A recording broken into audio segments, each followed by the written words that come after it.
Hello student, स्वागत है हमारे यूट्यूब चैनल RG24/7 पर। दोस्तों, आज हम जानेंगे क्लास 6 NCERT हिस्ट्री इतिहास में पार्ट 3, जिसका नाम है भोजन संग्रह से उत्पादन तक। तो आइए देखते हैं इसमें पार्ट 3।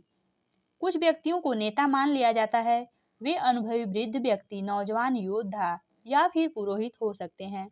वयस्क महिलाओं को भी उनके ज्ञान तथा अनुभव के लिए विशिष्ट सम्मान दिया जाता है। जनजातियों की सांस्कृतिक परंपराएं बहुत समृद्ध तथा विशिष्ट होती हैं।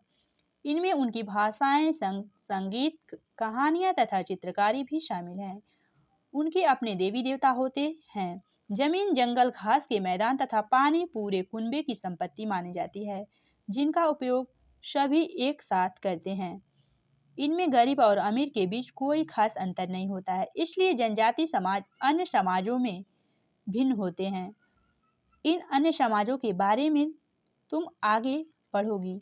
पुरुषों द्वारा किए जाने वाले कामों की एक सूची बनाओ। महिलाएं क्या क्या काम करती हैं? कौन से काम हैं जो स्त्री पुरुष दोनों साथ मिलकर करते हैं? आइए देखते हैं आगे। सूक्ष्म निरीक्षण, मेहरगढ़ के जीवन मृत्यु।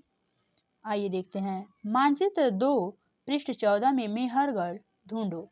यह ईरान जाने वाले सबसे महत्वपूर्ण रास्ते बोलन दर्रे के पास एक हरा भरा समतल स्थान है। मेहरगढ़ संभवतः वह स्थान है जहाँ के स्त्री पुरुषों ने इस इलाके में सबसे पहले जौ, गेहूं उगाना और भेड़ बकरी पालना सीखा। यहाँ खुदाई में सबसे पहले के स्तरों में पुरातत्वविदों को विभिन्न प्रकार के जानवरों की हड्डियां मिली। इनमें हिरण तथा सुअर जैसे जंगली जानवर की हड्डियां शामिल हैं। उसके बाद के स्तरों से भेड़ बकरी की हड्डियां ज्यादा मिली हैं। इसके ऊपर ज्यादातर मवेशियों की हड्डियां मिली हैं। इससे ऐसा लगता है कि यह लोग मवेशियों को पालने लगे थे। मेहरगढ़ में इसके अलावा चौकोर तथा आयताकार घरों के अवशेष भी मिले हैं। प्रत्येक घर में 4 या उससे ज्यादा कमरे हैं, जिनमें से कुछ संभवतः भंडार के काम आते होंगे। आइए देखते हैं आगे। पहले और बाद के स्तर। जब पुरातत्वविद किसी जगह की खुदाई करते हैं तो वो कैसे समझते हैं कि कौन से स्तर सबसे पहले के हैं और कौन से बाद के हैं? इस चित्र को देखो। मान लो लोगों ने सबसे पहले समतल भूमि स्तर 4 को पर रहना शुरू किया। आमतौर पर लोग जहाँ रहते हैं, घर टूटने पर दोबारा वहीं घर बना लेते हैं। टूटे फूटे सामान और कूड़ा करकट भी घरों के आसपास जमा होते रहते हैं। इन कारणों से बस्ती की जमीन धीरे धीरे ऊंची होती रहती है और फिर सैकड़ों सालों के बाद वहां एक टीला बन जाता है। इसलिए जब टीले की खुदाई की जाती है तो सबसे पहले निचला स्तर सबसे पुराना होता है और बाद के स्तर बाद के युगों के होते हैं। यही ऊपरी तथा निचली तहें आमतौर पर स्तरों के रूप में जानी जाती है। स्तर 2 और 3 को देखो, कौन सा ज्यादा पुराना है? मृत्यु के बाद सामान्यतः मृतकों के सगे संबंधित उसके प्रति सम्मान जताते हैं। लोगों की आस्था है कि मृत्यु के बाद भी जीवन होता है, इसलिए खबरों में मृतकों के साथ कुछ सामान भी रखे जाते थे।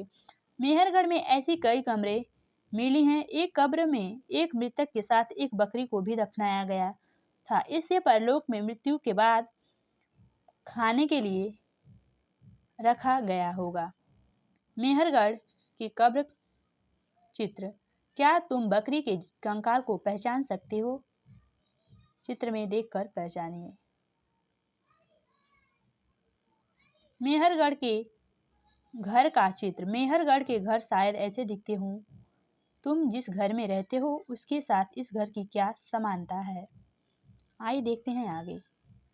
दाओजली हेडिंग।